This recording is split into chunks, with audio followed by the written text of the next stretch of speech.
Hello guys. मेरा नाम शुभम है और हम लोग यहाँ पे एम लक्ष्मीकांत की जो बुक है उसे डिस्कस कर रहे हैं।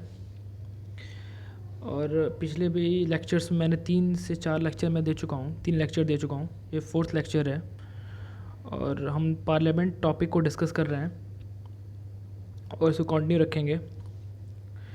तो बस शुरू करते हैं। क्वेश्चन नंबर 94 है, who is the leader of the house. तो 4 ऑप्शन आपके पास हैं, आप खुद से भी अटेम्प्ट करना। स्पीकर, प्रेसिडेंट, पीएम या डिप्टी स्पीकर। तो हम ऑप्शन बाय ऑप्शन जाएंगे और देखते हैं कौन सा ऑप्शन सही होता है। स्पीकर की बात करें तो स्पीकर जो होता है वो एज अ प्रिसाइडिंग ऑफिसर होता है। अगर प्रिसाइडिंग ऑफिसर की बात करें तो प्रिसाइडिंग ऑफिसर जो लोकसभा में होते हैं वो होते हैं स्पीकर, और जो राज्यसभा में होते हैं प्रिसाइडिंग ऑफिसर वो होते हैं चेयरमैन।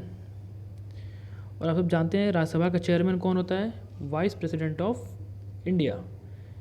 ये राज्यसभा के ex officio chairman, ex officio head होते हैं। तो मतलब इनको जैसे ही पोस्ट पे आते हैं ये चेयरमैन बन जाते हैं इसके। तो पहला ऑप्शन तो गलत हो गया क्योंकि स्पीकर तो एज अ चेयर वो प्रिसाइडिंग ऑफिसर होते हैं। अब आते हैं डिप्टी स्पीकर पे। आप देख लो, डिप्टी स्पीकर जब स्पीकर ही नहीं है कुछ है लीडर, तो डिप्टी स्पीकर किस बात के होंगे? इनका तो काम तब होता है कि तब आता है जब स्पीकर प्रेजेंट नहीं होते हैं हाउस के अंदर। तब डेप्यूटी स्पीकर, जो डेप्यूटी स्पीकर होते हैं वो आकर के हाउस को लीड करते हैं, वो प्रिसाइड करते हैं हाउस को कंट्रोल करते हैं। तो ये भी ऑप्शन गलत हो गया, ए भी गलत है और डी भी गलत है। अब आते हैं बी पे, प्रेसिडेंट।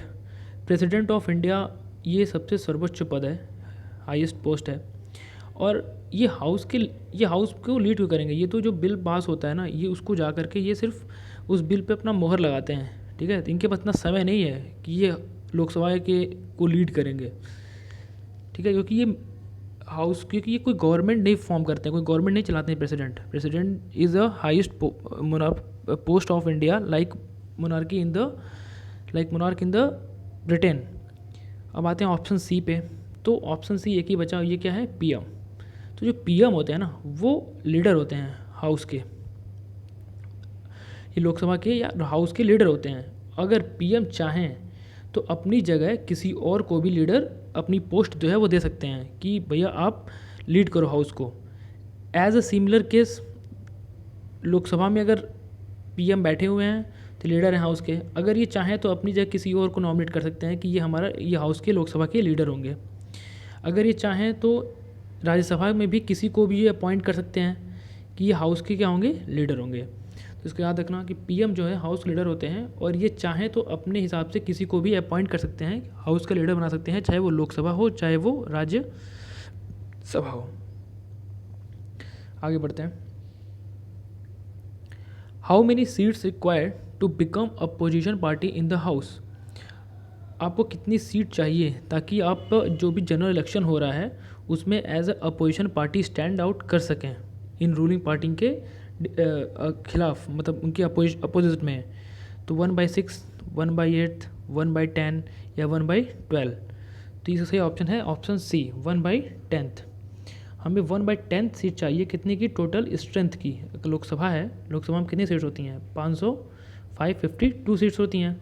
तो इसका जो 1/10 अगर सीट कोई अगर पार्टी लेके आती है, लेट अस सपोज अगर आज बीजेपी रूलिंग पार्टी में है, अगर आज कांग्रेस अपोजिशन में बैठी हुई है, तो कांग्रेस के पास 1/10 सीट होगी इसकी, तभी वो आज अपोजिशन में बैठी हुई है। अगर वो चाहे, वो अगर उसकी सीट नहीं भी आ रही है, अगर वो किसी से गठबंधन करके अगर सीट फॉर्म कर लेती है, अगर वो 1/10 सीट ला के रख देती है सीट के अंदर, पार्लियामेंट हाउस के अंदर, तो वो एज ए अपोजिशन पार्टी जो होगी वो नामित की जाएगी।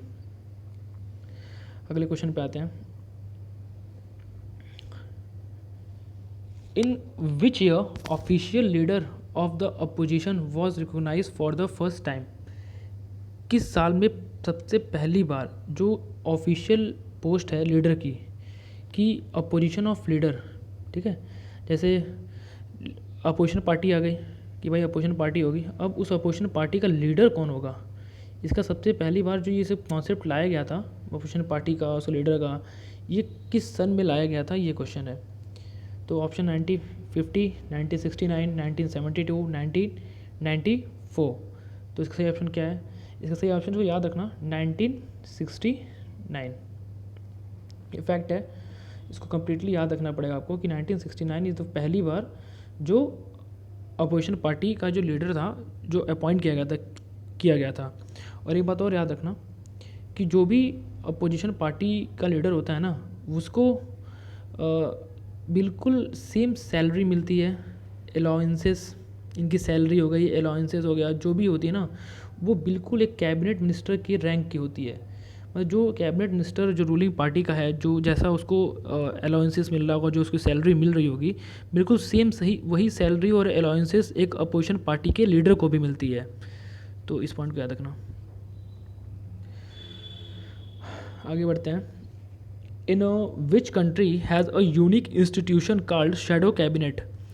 देखो, शैडो कैबिनेट का जो कॉन्सेप्ट है ना, ये किस कंट्री में है? अगर आपको पता हो, USA, Britain, Russia, Germany. Shadow cabinet का जो कॉन्सेप्ट है वो ब्रिटेन में है, ठीक है। ब्रिटेन के अंदर इनकी जो इसका अलग से बनाया गया है कि शैडो कैबिनेट होगी।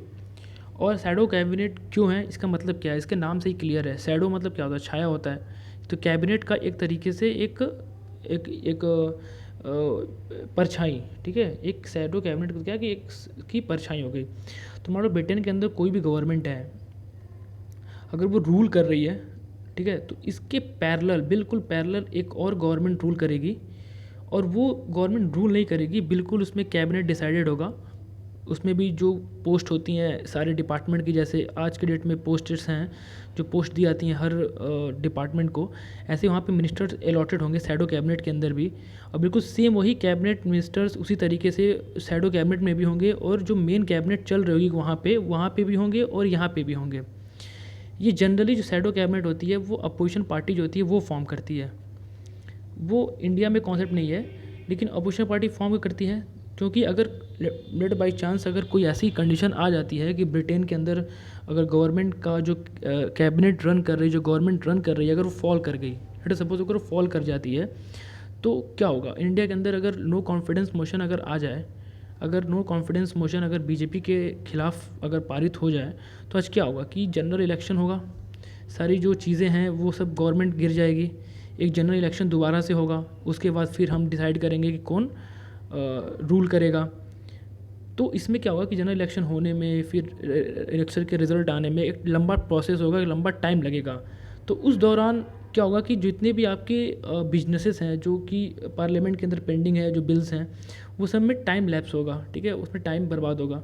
तो इसी चीज़ को अवॉइड करने के लिए ब्रिटेन में कॉन्सेप्ट है शैडो कैबिनेट का, कि लेट सपोज हमारी गवर्नमेंट कुछ अगर गवर्नमेंट गिर जाती है, तो वहाँ पे जो पैरेलली जो गवर्नमेंट चलती है शैडो कैबिनेट में, वहाँ के सेम मिनिस्टर जो होंगे वो मेन कैबिनेट की तरफ में रिप्लेस हो जाएंगे, ठीक है। तो इससे क्या हुआ कि जो बिजनेस है, जो पार्लियामेंट का प्रोसेस है, वो स्टॉप नहीं हुआ, गवर्नमेंट रन तब भी करेगी, ठीक है। और ये तब तक हो जब तक कोई हमारे नई इलेक्शन ना हो जाए, या बचे हुए टर्म के लिए ये गवर्नमेंट यहाँ पे शैडो कैबिनेट जो है वो देश के अंदर काम करेगी। तो ये कॉन्सेप्ट जो है वो ब्रिटेन का है, इसे याद रखना। अगला क्वेश्चन है, maximum session between two houses of parliament. अच्छा, कितने सेशन हो सकते हैं, कितने सेशन मतलब जो सेशन होते हैं पार्लियामेंट में, जैसे उन सेशंस के बीच में कितना मैक्सिमम गैप हो सकता है। तो जो मैक्सिमम गैप होता है, तो यहाँ पे 3 मंथ है, 6 है, 9 है, 1 ईयर है। तो जो मैक्सिमम गैप होना चाहिए वो 6 मंथ का होना चाहिए, ठीक है। अब जैसे आप जानते हो 3 सेशंस होते हैं। पहला होता है तो आपका ये बजट सेशन, दूसरा आपका होता है आपका मानसून सेशन, तीसरा होता है आपका विंटर सेशन।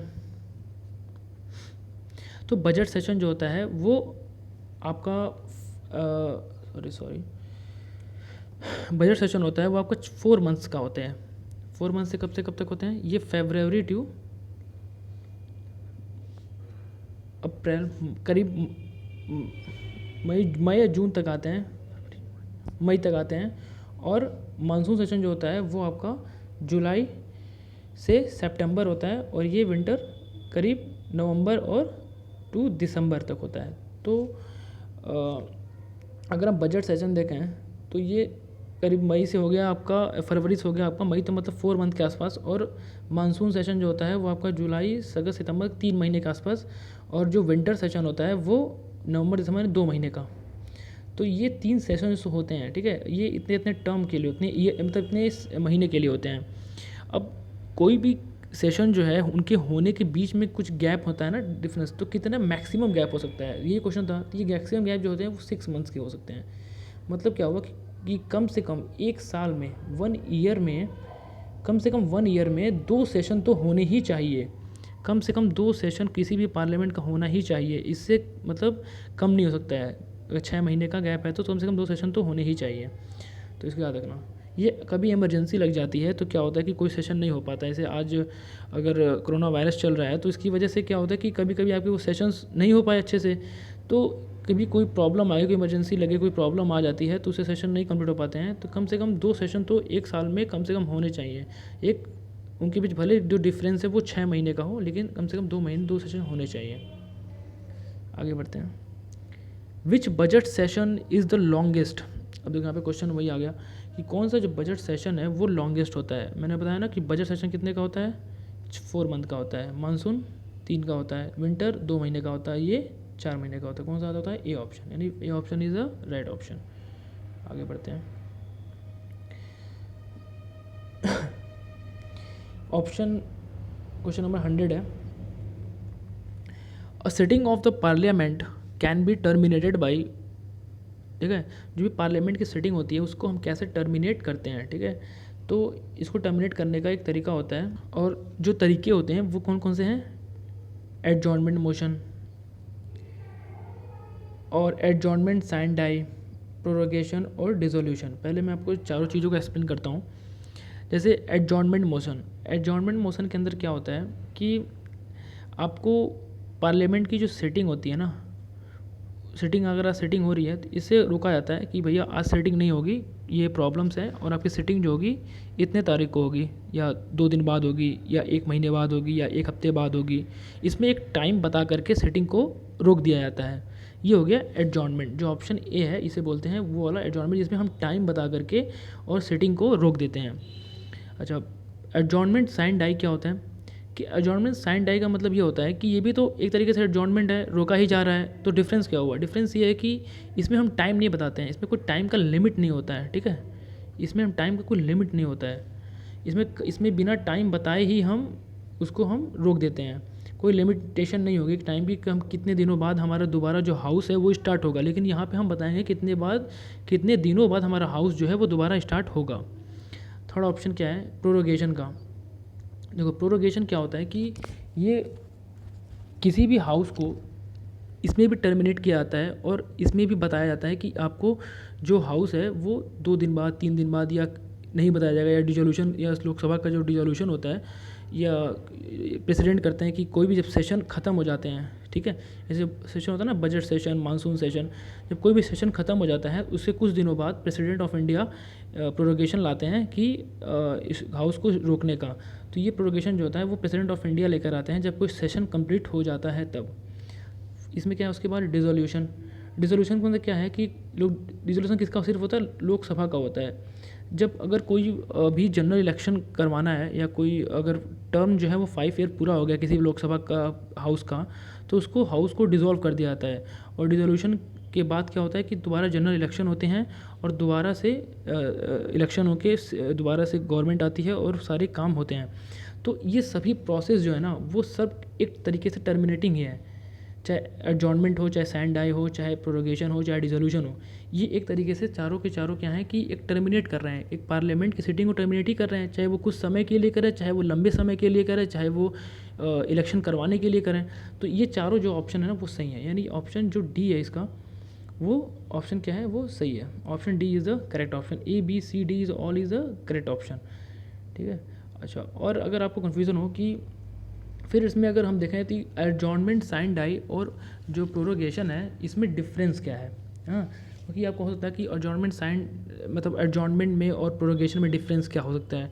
तो देखो एडजॉर्नमेंट और प्रोरोगेशन में डिफरेंस ये है, एडजॉर्नमेंट और प्रोरोगेशन, एक बेसिक डिफरेंस याद रखो, कभी कंफ्यूजन नहीं होगा ये है कि इसमें जो है ना, उसमें सिटिंग को हम टर्मिनेट करते हैं एडजॉर्नमेंट में। इसमें हम सिटिंग को टर्मिनेट करते हैं लेकिन सेशन को टर्मिनेट नहीं करते हैं। यहाँ पे हम सिटिंग को टर्मिनेट कर सकते हैं, सेशन को भी हम टर्मिनेट कर सकते हैं। तो ये डिफरेंस हो गया पहला तो, कि यहाँ पे सिर्फ सेटिंग कर सकते हो, सेशन को नहीं कर सकते हो। सेशन का मतलब क्या हो गया कि पूरा पूरा बजट सेशन ही तुम टर्मिनेट कर दो, पूरा का पूरा मानसून सेशन ही टर्मिनेट कर दो। तो ये हो गया सेशन को टर्मिनेट करने वाली बात। सिटिंग का मतलब क्या होगा कि किसी दिन सिटिंग गई, आज लोग बैठे पार्लियामेंट के अंदर और किसी कारणवश सिटिंग को एडजॉर्न करना पड़ा, तो ये यहाँ पे कर सकते हैं। प्रोरोगेशन में क्या है, सिटिंग को तो आप कर ही सकते हो, यहाँ पे सिटिंग को तो आप कर ही सकते हो, साथ साथ आप सेशन को भी कर सकते हो कि जो भी बजट सेशन है उनको भी हम टर्मिनेट कर सकते हैं। अच्छा, पहला ऑप्शन हो गया। दूसरा क्या डिफरेंस है, दूसरा डिफरेंस ये हो गया कि यहाँ पे जो प्रिसाइडिंग ऑफिसर है, प्रिसाइडिंग ऑफिसर कौन होता है, लोकसभा केस में कौन होता है, स्पीकर, और राज्यसभा केस में कौन होता है, चेयरमैन। तो ये जो प्रिसाइडिंग ऑफिसर हैं ये इसको लगाते हैं एडजॉर्नमेंट को, ठीक है। लेकिन प्रोरोगेशन कौन लगाता है, प्रेसिडेंट ऑफ इंडिया, ठीक है। हमारे जो महामहिम है वो हमारा ये लगाते हैं प्रोरोगेशन, लेकिन ये कौन लगाता है, प्रिसाइडिंग ऑफिसर लगाते हैं। तो इसको याद रखना, दो बेसिक डिफरेंस हो गए। इससे आपको याद रहेगा कि डिफरेंस क्या होता है दोनों के बीच में। तो ठीक है, आगे बढ़ते हैं। होपफुली आपको उसको क्लियर हो चुका होगा। What is called if terminating a sitting of a parliament for infinite period. देखो, अगर हम पार्लियामेंट की सिटिंग को लंबे इंडेफिनिट पीरियड के समय तक, मतलब एक तरीके से आप बिना बताए आप किसी भी पीरियड किसी भी हाउस को रोक रहे हैं, तो वो कौन सा होता है। देखो, एडजॉर्नमेंट में हम बताते हैं कि भैया ये टाइम होगा, इसमें इतने टाइम के बाद दोबारा सेशन कंप्लीट होगा। प्रोरोगेशन रिजोल्यूशन केस में हमें पता होता है कि हमें जब हमारे जनरल इलेक्शन हो जाएंगे उसके बाद हमारी सिटिंग होगी और हमारा पार्लियामेंट फिर से स्टार्ट हो जाएगा। प्रोरोगेशन के अंदर भी क्लियर होता है कि एक सेशन कंप्लीट हो गया तो ठीक है, इसके बाद अगर हमारा प्रेसिडेंट ऑफ इंडिया की तरफ से आ गया कि आपको स्टॉप करना है तो आप स्टॉप कर दोगे, लेकिन फिर आपको पता होता है कि आपको फिर जो दूसरा सेशन आएगा वो अपने समय से फिर शुरू हो जाएगा। तो इन तीनों केसेस के अंदर का आपको पता है कि कब आपको सिटिंग में कब आपको आना है, पर इस कंडीशन में आपको नहीं पता है कि अगर आज एडजॉर्नमेंट साइन डाई लग गया तो अगर डेट आपको फिक्स नहीं है, इंडेफिनिट नहीं है, तो आपको नहीं पता चलेगा कि कब दोबारा से आपको सिटिंग में आना है। तो ये जो ऑप्शन बी है वो करेक्ट ऑप्शन है इसका। आगे आते हैं, क्वेश्चन नंबर 1 और 2। In which year the official language act allowed English to be continued along with Hindi. तो ये बिल्कुल फैक्चुअल क्वेश्चन है, इसको याद रखना, डेटा है बिल्कुल कि किस साल में जो इंग्लिश है उसको कंटिन्यू रखा गया हिंदी के साथ। तो वो ईयर था 1963। 1963 के दौरान मतलब ये ऑफिशियली एक्ट कर दिया गया था कि जो इंग्लिश है वो हिंदी के साथ पैरेलली रन करेगा हमारे ऑफिशियल लैंग्वेज के में। आगे आते हैं, किस स्टेट का ऑफिशियल लैंग्वेज इंग्लिश है ये भी आप ध्यान रखना। वो नागालैंड जो है, नागालैंड जो स्टेट है उसका जो ऑफिशियल लैंग्वेज है वो इंग्लिश है। आगे आते हैं, a person can remain a minister of how many months without being a member of either house of parliament. कि कोई मिनिस्टर जो है वो कितने समय तक किसी भी मिनिस्टर बन सकता है without being a member of either house of parliament, चाहे वो किसी भी हाउस का पार्लियामेंट मेंबर हुए बिना ही कितने समय तक वो मिनिस्टर बन सकता है। तो ये भी बिल्कुल फैक्चुअल क्वेश्चन है, याद रखना, फैक्ट है बिल्कुल। ये है ऑप्शन 6 मंथ। 6 मंथ तक ही कोई मिनिस्टर जो है वो अपने हाउस को बने रह सकते हैं। उसके बाद अगर वो नहीं बने हैं, अगर वो फिर भी मिनिस्टर बैठे हुए हैं, अगर वो किसी मेंबर नहीं बन पाए हैं तो उनकी वो जो पोस्ट है वो ख़त्म कर दी जाएगी, ठीक है। तो ये 6 मंथ्स को याद रखना। होपफुली आपको अच्छा लगा होगा। और मैंने करीब 8 से 9 क्वेश्चन इसमें रखे थे, पर 8 से 9 क्वेश्चन आपको एक्सप्लेन करना बहुत ज़रूरी था। और होपफुली ये आपको अच्छा लगा, जैसा लगा आप बताइएगा। Thank you.